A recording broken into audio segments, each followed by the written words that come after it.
Thanks for clicking on the video. If you like what you hear, please drop a comment and say hi. It'd help me out a lot.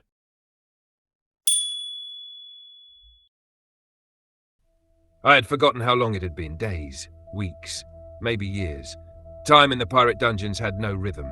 There was no light cycle, no calendar, only the slow, endless drip of water from corroded pipes, the stench of rotten despair, and the dull clink of shackles dragging along the floor. We were all broken, those of us left. No one spoke anymore. Not because we didn't want to, but because the pirates had taken our voices with their knives, their whips, their teeth. I huddled against the corner of my cell, knees drawn up, bones pressing against thin skin. My name. I couldn't remember it. Names belonged to the living. The corridor was a cracked spine of metal and rust, cages lining both sides like teeth in a jaw. The pirates moved through the hallways at random, sometimes dragging prisoners out for interrogations, sometimes just for sport. No one came back whole. Most didn't come back at all. I learned not to hope for rescue. Hope was a poison in this place. Hope got you killed slower. And so when the shouting started one day, the heavy thud of boots, the clatter of an energy pike slamming against the ground, none of us looked up. None of us cared. Another prisoner. Another corpse to be. The gate at the far end screeched open. Metal grinding against metal. Two pirates stumbled through, dragging a figure between them. A male, stripped to the waist, his skin a patchwork of bruises and drying blood. He fought. Even half-conscious, he fought. The pirates laughed, a wet, gurgling sound, their mouths lined with sharp, uneven teeth. They dragged the new prisoner to the empty cell across from mine, threw him inside like discarded trash. One of them kicked him hard in the ribs for good measure. The human, because that's what he was, unmistakably, coughed once, curled into himself and said nothing. The pirates slammed the gate shut. "Break him quick," one jeered. The last one barely lasted 2 days. They laughed as they left. The human just lay there for a long time, unmoving. I watched him through the bars, my own heart as dead as the air around me. Another name to forget. Another candle to snuff out. I closed my eyes. I didn't know then that everything was about to change. It didn't take them long. The pirates never waited when they smelled something fresh. Maybe they thought humans were soft. I had seen softer species shatter in minutes under their tools. The human hadn't moved much since they threw him in the cell. He lay still, breathing shallowly, eyes half closed, saving his strength, or giving up. I didn't know which. Then the heavy boots came again. The same two pirates, this time joined by a third, a hunched brute with mechanical arms grafted to his shoulders. They opened his cell with a cruel flourish, laughing in their guttural language, yanking him upright. He didn't resist now. He let them drag him out. For a moment as he passed me, our eyes met. His were not dead. Bruised, bloodshot, yes, but not dead. There was a spark there, flickering, waiting. They hauled him down the hall, disappearing through the iron doors that led to the interrogation chambers, places where screams became background noise. And soon enough, the first scream came. It ripped through the hall like a blade, raw, primal, the kind of scream that made even the other prisoners flinch and turn away. It didn't stop. Hour after hour, the pirates worked him over. I could hear the strikes, the electric whine of torture rods, the dull, wet sounds of flesh breaking. I closed my eyes. I tried to shut it out. Another human, another failure, another body to rot on the floor. Then the sounds changed. It started as a ragged gasp, not quite a sob, not quite a cry. It sharpened into something else. Laughter, low at first, broken, delirious, but laughter unmistakable. I opened my eyes. The corridor fell silent. The guards shifted uncomfortably at their posts. The prisoners stirred, exchanging wary, confused glances. Another round of blows sounded, harder now, angrier. Another scream, but it dissolved into laughter again. Wheezing, strained, unhinged. The pirates came stomping back an hour later, dragging his broken body between them. They threw him back into his cell like garbage. He coughed blood onto the floor, rolled onto his side, and laughed. Soft, gurgling, painful laughter, like he was in on a joke only he could hear. The pirates left without a word. I watched him through the bars, shivering despite the heat. This was not normal. This was something new. And somewhere deep inside the black pit that was my heart, I felt something I hadn't felt in a long time. Fear. Not of him, of what he might bring. It became a ritual. Every morning, or what we assumed was morning, they came for him. They never spoke to him, no questions anymore. Just rage, just pain. They dragged him out by the arms, sometimes unconscious, sometimes half limp but still grinning through swollen lips. Every time he was taken, the sounds began the same, the raw tearing of flesh, the hiss of energy weapons, the low, hateful curses in the pirate's jagged tongue. And then, the laughter. Sometimes it was slow, bubbling up like boiling water. Sometimes it was manic, shrieking high into the rafters. Sometimes it was deep and soft, like a man chuckling at a private joke the universe had forgotten. At first, the other prisoners flinched at the sound. It wasn't natural. Laughter didn't belong here. It didn't belong in the dark. But day after day, it came back. It wore the pirates down. I saw it in their movements. Sharper, angrier, sloppier. They didn't swagger through the halls anymore. They stomped. Their eyes twitched toward the human cell even when they were headed elsewhere, as if expecting to see him staring back, smiling, bleeding. And sometimes he did. I remember one morning, the lead interrogator, a towering beast named Krav, stopped outside the human's cage. He opened the door, no ceremony. He beat the human until his fists cracked open, knuckles dripping blood. No questions, no words, just blind rage. And when he finally staggered back, panting, broken, the human, gods, the human, sat up on trembling arms, blood trailing from his mouth, and whispered, "That all you got?" and smiled. I saw it. I swear I did. Krav, the butcher of the outer rifts, took a step back, took a step away. The guards didn't laugh anymore after that. They barely spoke, only silence, and the sounds of the human laughing in the dark. It was different that day. We all felt it. The pirates came for him again, but not with the usual snarling arrogance. They came quietly, 3 of them weapons charged, faces grim, like they were marching to an execution, only they didn't know whose. The human didn't fight this time. He stood when they opened the door, not proudly, he was too broken for that, but steadily, defiant. They dragged him away, and we waited.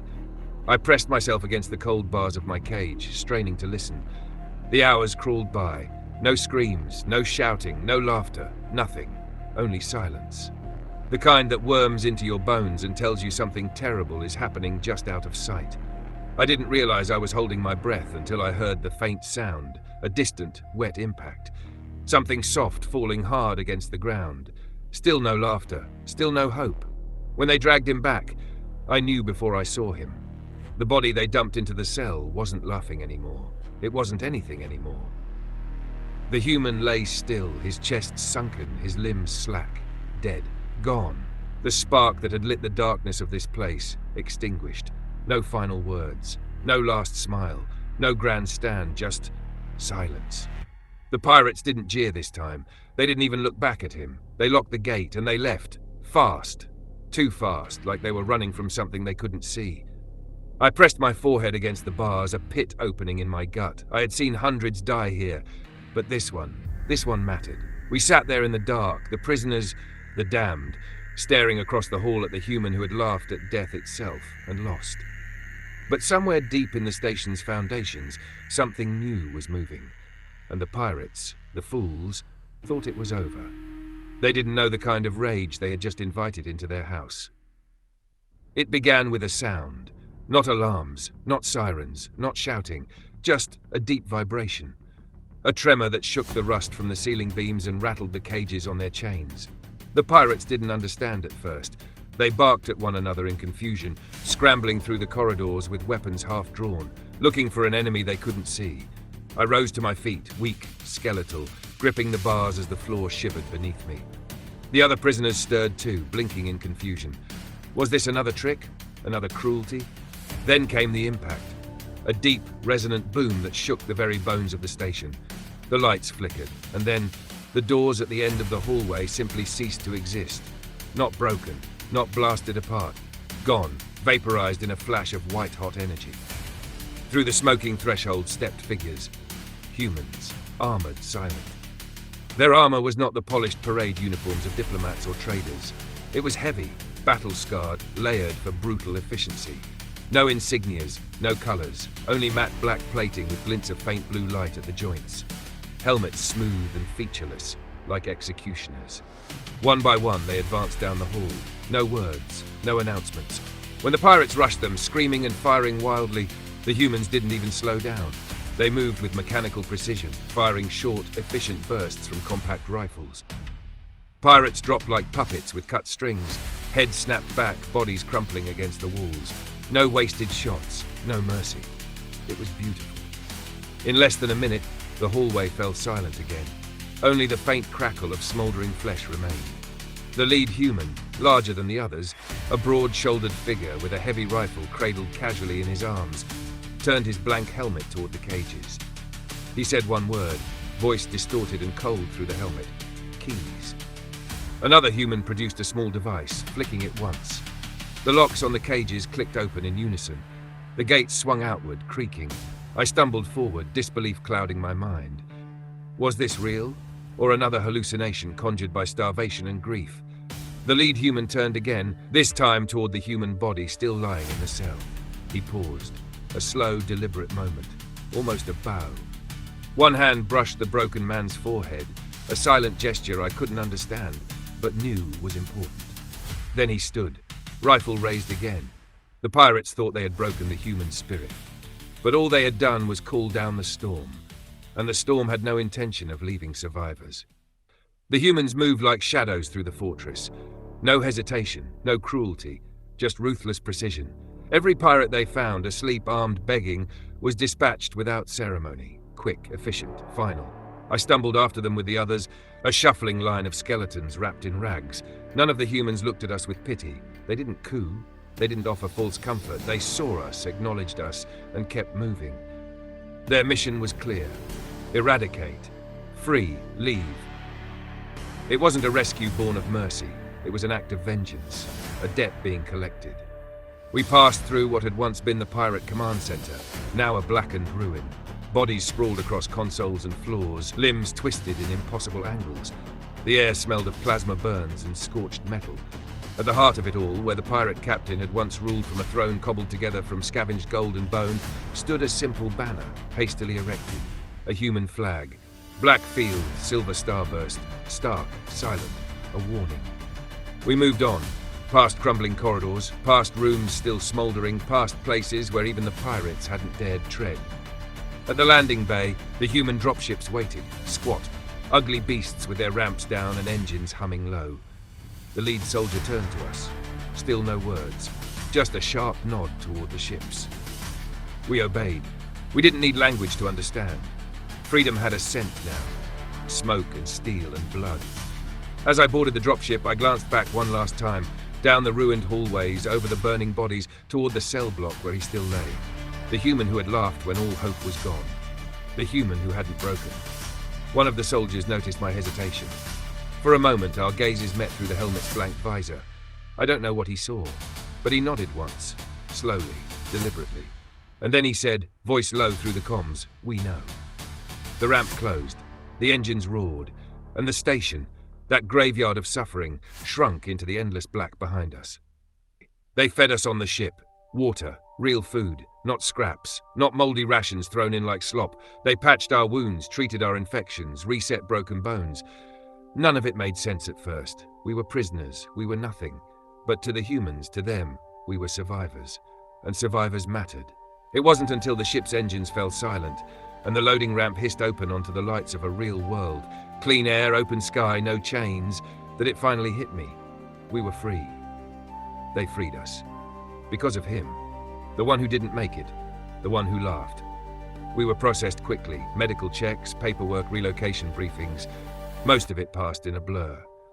But when they led me into a quiet side room, walls covered in somber banners, a single long table filled with small data crystals, I understood what was happening. Memorials. For the dead. The humans didn't leave their fallen behind. They remembered them, named them, carried them forward. A human officer approached, older, scarred, his eyes heavy with a lifetime of things he would never say out loud. He placed a small crystal into my hand, pressed my fingers closed over it. He didn't talk, the officer said quietly. Not once, not even at the end. I nodded, throat too tight for words. The officer's voice lowered even more. Laughing like that, he knew. He knew rescue wasn't going to come in time, but he still made them bleed for it. He stepped back, let me be alone. I turned the crystal over in my hand, feeling its soft pulse of stored memory. a simple marker. Not a grand monument, not a statue, just a truth. The story of a man who would not break. A man who laughed when death leaned in close. A man who taught monsters fear, even in chains. I tucked the crystal close to my chest. I would tell his story. Everywhere I went, everywhere I survived. And when others asked what humanity truly was, what humans were capable of, I would tell them about the dark cell, the broken man, and the endless laughter that haunted a fortress into dust. I would tell them about the human who would not break, and I would whisper. So laugh if you must, monsters. But know this, humans laugh loudest when they're about to end you.